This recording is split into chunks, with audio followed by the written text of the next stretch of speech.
ယောက်ျားတွေပြိတ္တတွေကအင်္ဂလိပ်ကန်နဲ့ပွဲမလို့နောက်ခုကြပြီးတော့လာကြည့်ရဲဆိုတာကမင်္ဂလာပါခင်ဗျာကျွန်တော်အထင်မြင်စားချက်တကူတယောက်တည်းအထင်မြင်စားချက်ကိုပြန်လည်သုံးသပ်ပေးမှာပဲဖြစ်ပါတယ်ကျွန်တော်ဒီနေ့ပြောပြပေးမှာကတော့ကျွန်တော်ရက်ကသွားကြည့်ရပေါ့နော် AR United ပွဲစဉ်ကိုကျွန်တော်ပြန်ပြီးလည်သုံးသပ်ပေးမှာပဲဖြစ်ပါတယ်ကျွန်တော်အဲ့ပထမပိုင်းကတော့မိထက်လူကမဝင်ကစားသေးဘူးဒီဘက်ချမ်းမှာဆိုရင်ကျွန်တော်အနည်းတက်ဆုံးကြည့်ရတာက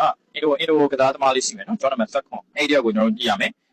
ယ်အဲ့ကြည့်ရတဲ့လောက်ကတော့နံပါတ်7တော်တော်လေးကောင်းနေတယ်ပါတယ်ကတော်တော်ရှုံးနေပေါ့နော်သူရဲ့ရာသီစားမှုလို့လည်းပါမယ်ကလပ်နဲ့ခုမှ join လို့လည်းပါမယ်သူကတော်တော်လေးကျုံနေအားရခြင်းနဲ့ဆရာလေးပေါ့နော်အဲ့တော့နောက်တစ်ခုကကျွန်တော်နော်ကြီးပေါ့နော်နော်ကြီးကိုကျွန်တော်ကြည့်လိုက်တဲ့ခါမှာတော့နော်ကြီးကကျွန်တော်တကွင်းလုံးပတ်ပြီးကစားနေရတာဗျသူရဲ့ကစားမှုကတော့တကယ်လေးကိုအားကောင်းတဲ့အထက်ကိုပါတယ်နောက်တစ်ခုကလေကျွန်တော်တို့ပြောမယ်ကျွန်တော်တို့ယောက်ျားတွေပြိတ္တတွေကအတန်ကြားတာပေါ့နော်အင်္ဂလိပ်ကန်တဲ့ကစားပွဲမို့လို့လာကြည့်ကြတယ်လို့ကျွန်တော်အတန်ကြားရတယ်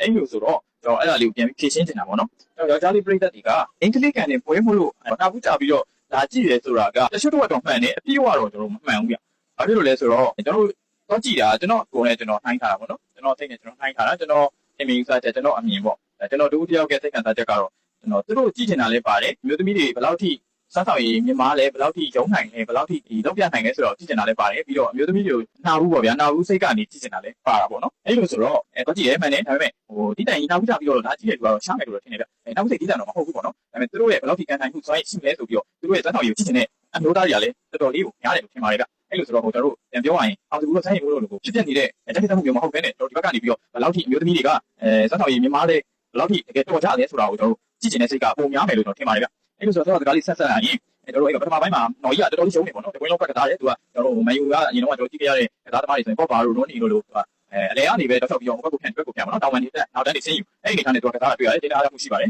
်ပြီးတော့စမ်းတော်လေးတော်တော်လေးကိုကောင်းနေတယ်ပါလေကသူကဒီ AR အင်ရှင်ကွင်းမှာသူကလည်း AR တိုင်းဖြစ်တဲ့အတွက်တော်တော်လေးကိုကြိုးစားထားတာကိုတွေ့ရပါတယ်အဲ့တော့ထားပါတော့ပထမပိုင်းပြီးတော့တာပေါ့နော်ပထမပိုင်းပြီးတော့ကျွန်တော်ဒုတိယပိုင်းမှာဆက်ဆချင်းပဲမေထက်လူပေါ့နော်မေထက်လူဝင်လာတယ်အချိန်ပြောင်းလဲလုပ်ခဲ့တယ်အဲ့ဒီကမှာတော့ကစားကွက်တွေလည်းပို့ပြီးတော့မြိုင်ဆိုင်လာလို့ထင်ရတယ်ပေါ့နော်မျိုးသမီးတွေကတော့တော်တော်လေးတိုင်းတက်တယ်ဗျသူက personality ကိုလည်းတိုက်တာဖြစ်တယ်သူကလူချမ်းမှုတွေကိ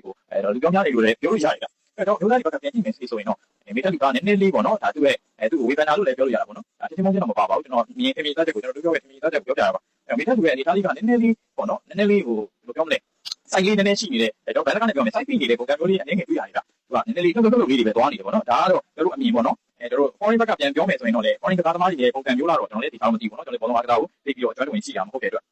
်ကျွန်တော်မှလာပါခဲ့ရင်လည်းနားလည်ပေးဖို့ပြောတင်ပါတယ်ကျွန်တော်တို့တယောက်ကအမြင်ပေါ့နော်အဲ့လိုဆိုတော့မိသားစုရဲ့ဘိုးပေါက်ချင်းချောင်းမှုတွေကရခဲ့တယ်ဗျကျွန်တော်အားရမှုတော့မရှိဘူးခေါင်းတိုက်တဲ့ body တွေဆိုရင်လည်းတကယ်ကောင်းနေမှာတောင်းတဲ့ body တွေတစ်ထင်ခေါင်းတိုက်သွင်းတဲ့ body တွေဒါပေမဲ့ဘိုးပေါက်ကတော့အကန်တိကျမှုမရှိခဲ့ဘူးပေါ့နော်စမ်းတော်ရဲ့သွင်းဖို့တွေကတော့တော်တော်လေးကိုကြည့်ကောင်းခဲ့တယ်ဗျ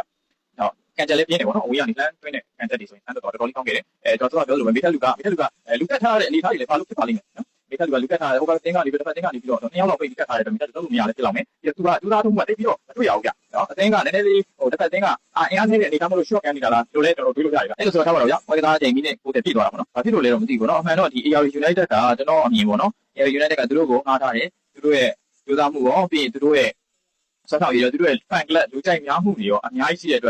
က်အောင်မြင်နေတဲ့အတင်းဖြစ်လာလိမ့်မယ်လို့လည်းယုံကြည်တယ်အခုလက်ရှိလည်းအောင်မြင်နေတယ်အဲ့လိုဆိုတော့ဒီအကလပ်သမားတွေရဲ့ပံ့ပိုးမှုကအရန်ဟိုမှအရေးကြီးတယ်ပေါ့နော်အဲ့လိုဆို fan club တွေနဲ့ကျွန်တော်တို့ဘယ်လောက်ထိ reality ဖြစ်မလဲဘယ်လောက်ထိ close ဖြစ်မလဲဆိုတာမျိုးကိုကျွန်တော်တိုက်တွန်းဖြစ်စေချင်တယ်ပေါ့နော်အဲ့ပါတော့အဲ့ဒါပြီးတော့သူတို့နှုတ်ဆက်တယ်ပေါ့နော်နှုတ်ဆက်တဲ့အနေထားပြီးသွားပြီဆိုတော့ကျွန်တော်အောက်ဘက်ကိုဆင်းတော့အမှကျွန်တော် AR United ကားရှိတယ်ဗျကားဆက်နှိုးထားတယ်ပေါ့နော်အဲ့လိုအနေထားမျိုးမှာကျွန်တော်ဒီဘက်အပေါက်ကနေပြီးတော့ကားပေါ်တက်မယ်ထင်တယ်သူတို့ရဲ့ fan တွေကစောင့်မျှော်နေကြတယ်နိုင်ကွက်နီးပါးလောက်စောင့်မျှော်နေကြတယ်ပေါ့နော်ပြီးရင် surprise ပေးမဲ့အစီအစဉ်တွေလည်းရှိတယ်အဲ့အမှကြီးကလည်းကျွန်တော်တို့ပန်းစည်းကို3-4 5စီပြိပိုက်ပြီးတော့စောင့်မျှော်နေကြတယ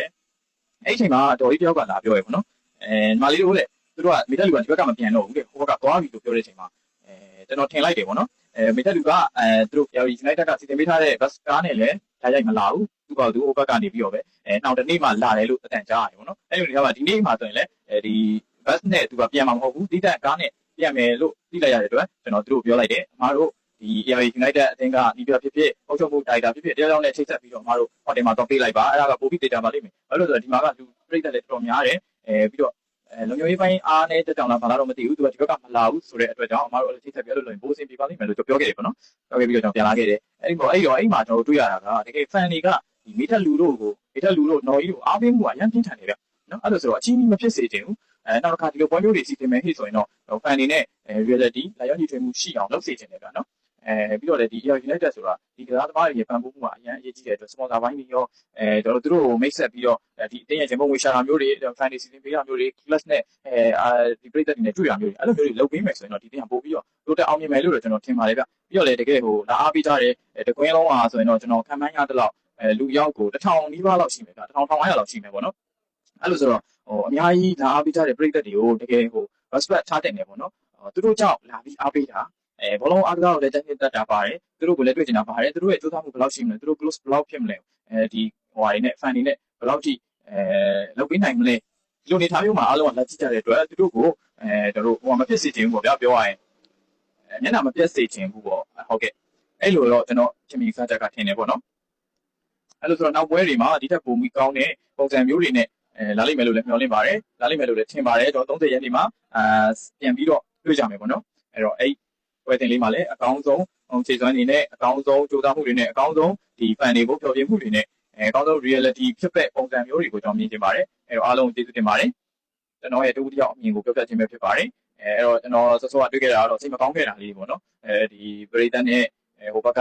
အားကစားသမားတွေနဲ့ထိတွေ့မှုမှာနည်းနည်းလေးအလန့်ကွာနေသေးတယ်လို့တော့သုံးသပ်ရပါတယ်အဲ့တော့ဒီကမိတ်ဆွေတွေရောကျွန်တော်တင်လိုက်တဲ့ post မှာကျွန်တော်ပထမ post လေးတစ်ပုဒ်မှာတင်လိုက်တဲ့ post မှာဆိုရင်တော်တော်လေးတော့လူကြည့်များရပေါ့နော်အခုဒီ post မှာလည်းကျွန်တော်တူတယောက်ပဲထင်မြင်ယူဆချက်ကိုပြောတာဖြစ်တဲ့အတွက်မိတ်ဆွေတို့ကလည်းထင်မြင်ယူဆချက်တစ်ခုခုရှိခဲ့တယ်ဆိုရင်တော့ဒီ comment လေးမှာရေးသွားပေးလို့ရပါတယ်ဟုတ်ကဲ့အားလုံးကျေးဇူးတင်ပါတယ်ခင်ဗျာဆက်လက်ပြီးတော့30ရက်နေ့မှာအကောင်းဆုံးဖြစ်လာနိုင်မယ်လို့ထင်မြင်ယူဆခြင်းနဲ့အဲ့ဒီရက်မှာ